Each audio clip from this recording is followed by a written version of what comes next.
मैं हूं आपका होस्ट नुमान और आप देख रहे हैं Numan speak YouTube channel. Pi network की होम स्क्रीन पर एक लेटेस्ट अपडेट आई है जो कि है human power identity verification in the age of AI. AI means machine automation, यानी कि एआई के दौर में इंसानी ताकत से शनाख्त की तस्दीक करना। ये एक बड़ा ही खूबसूरत इन्होंने आर्टिकल लिखा है और इसमें इन्होंने बड़ी अच्छी तरीके से एक्सप्लेन किया है कि एआई टेक्नोलॉजी जो है हमारी लाइफ को, हमारे सोशल मीडिया सर्कल को किस तरह मुतासर कर रही है और केवाईसी के दौरान इनका क्या अमल दखल होता है।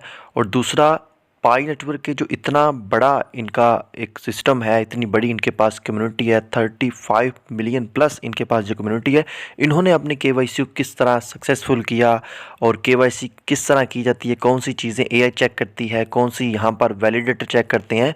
सो इस आर्टिकल में बड़ी ही अच्छी तरीके से एक्सप्लेन किया है। सो आप इस वीडियो को डिटेल से देखें, एंड तक देखें। मैं आपको ये पूरा आर्टिकल बताने वाला हूँ इसमें क्या क्या बातें की गई है। सबसे पहले यहाँ पर आप देख सकते हैं, यहाँ पर इन्होंने बताया है कि कम्युनिटी, जहाँ तक कि डिजिटल कम्युनिटी को लोगों की ज़रूरत है, लेकिन इनकी इंसानियत को नापने के लिए कि इनमें रिपोर्ट्स है या कोई स्पैम तो नहीं है, वो किस तरह कर सकती हैं। फिर उन्होंने कहा कि पाई नेटवर्क के मामले में, जैसा कि आप पता है कि पाई नेटवर्क दुनिया की सबसे ज़्यादा मोबाइल माइनिंग क्रिप्टो करेंसी है, जिसमें 35 मिलियन से ज़्यादा कम्युनिटी मौजूद है। इन्होंने यहाँ पर बताया कि हमने जो अपनी केवाईसी को सक्सेसफुल बनाया है, हाई टेक की साजिश को हमने नाकाम किया है।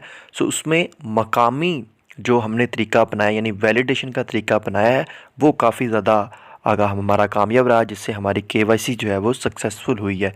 उसके बाद यहाँ पर देखें, building a crypto community in the age of AI. यहाँ पर ये क्या लिखते हैं, यहाँ पर इन्होंने लिखा है कि एआई के दौर में क्रिप्टो कम्युनिटी की तमीर, जिसमें एथेरियम, सोलाना, पाई नेटवर्क जैसे क्रिप्टो इकोसिस्टम, जिसमें मुख्तलिफ़ किस्म के हुनरमंद कम्युनिटी मौजूद है, जिसमें डेवलपर्स है, माइनर है, इसके अलावा वैलिडेटर हैं। फिर भी इस नेटवर्क को फ़रोग देने के लिए एक बहुत ही स्ट्रॉन्ग कम्युनिटी, बहुत ही महारत की ज़रूरत पड़ती है।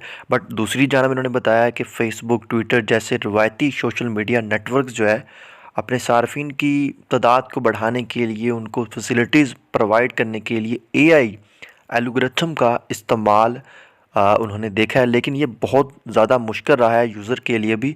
बरसों से फ़ेसबुक ने सार्फिन को इनकी ऑनलाइन जो तरजीहात है या रवैयों की बुनियाद पर एआई को तरगीब देने और तजवीज़ देने के लिए जो है वो एआई एल्गोरिथम पर जो है वो इंसार किया। अगरचे यहाँ पर इन्होंने इसका कुछ क्रेडिट भी दिया एआई को, लेकिन इन्होंने बहुत ज़्यादा मुतासर किया है कि हमारे सोशल सर्कल को। इसके साथ ही इन्होंने जो एलन मस्क की डील हुई थी ट्विटर से 44 बिलियन की, उसको किस तरह एआई ने जो है वो मुतासर किया था, वो यहाँ पर बड़े अच्छे तरीके से इन्होंने बताया है। सो आप इसको भी ज़रूर रीड कीजिएगा। इसके अलावा केवाईसी रेजोल्यूशन के लिए जो स्ट्रिक्ट रूल हैं या स्केबिलिटी है, वो क्या होनी चाहिए, उसमें भी यहाँ पर इन्होंने बड़े अच्छे तरीके से एक्सप्लेन किया है। सो आप इसको भी रीड करना चाहें, यहाँ पर आकर रीड कर सकते हैं। इसके अलावा पाई नेटवर्क जो केवाईसी जो है वो किस तरह ये कर रहे हैं, क्या इनका डिज़ाइन है, वो यहाँ पर एक्सप्लेन कर रहे हैं।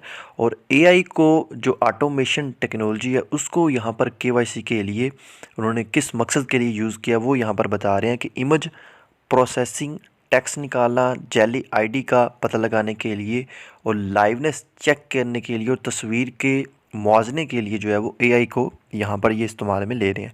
उसके बाद इंसानी तस्दीक जो की जाती है, जो हम वैलिडेटर बनकर करते हैं, उसके बाद ये केवाईसी जो है मज़ीद जो है वो सिक्योर हो जाती है। यानी यहाँ पर जो एआई की गलतियाँ होती हैं वो भी निकल आती हैं, जो वैलिडेशन की गलतियाँ होती हैं वो भी निकल आती हैं, और जो इनका मुआवजा सामने आता है उसकी बेसिस पर जो है वो यूज़र की केवाईसी को पास फेल किया जाता है। इसके बाद यहाँ पर बता रहे हैं 200 से ज़्यादा कंट्रीज़ में केवाईसी जो है अब हो रही है, और 1,25,000 इनके पास जो है वो वैलिडेटर इस वक्त जो है वो काम कर रहे हैं, जो कि इनकी केवाईसी स्पीड को मज़ीद जो है वो बढ़ा रहे हैं। इसके अलावा यहाँ पर इन्होंने प्रोजेक्ट की कामयाबी के बारे में बताया है, और कि यहाँ पर आप देखें, लिखते हैं, दर हकीकत किसी भी कारोबार के लिए जानना बहुत मुश्किल होता है कि इनका प्रोजेक्ट कब कामयाब होगा। और हम पर ये भी लागू होता है, जो हम जानते हैं वो ये है कि पाई के पास एक काबिल रसाई और जामिया नेटवर्क और इकोसिस्टम मौजूद है और एक अजीम विज़न है कि ब्लॉकचेन पर ये नेटवर्क बनाया गया है और इनका विज़न है कि वेब 3 को फ़रोग देना, डिसेंट्रलाइज को फ़रोग देना और जो ताकत है वो सभी में इक्वल जो है वो डिस्ट्रीब्यूट होना। सो ये आर्टिकल था जो मैंने आपके साथ शेयर किया। जैसे इसकी कोई मज़ीद अपडेट आएगी वो भी हम आपके साथ जो है बर वक्त शेयर करते रहेंगे।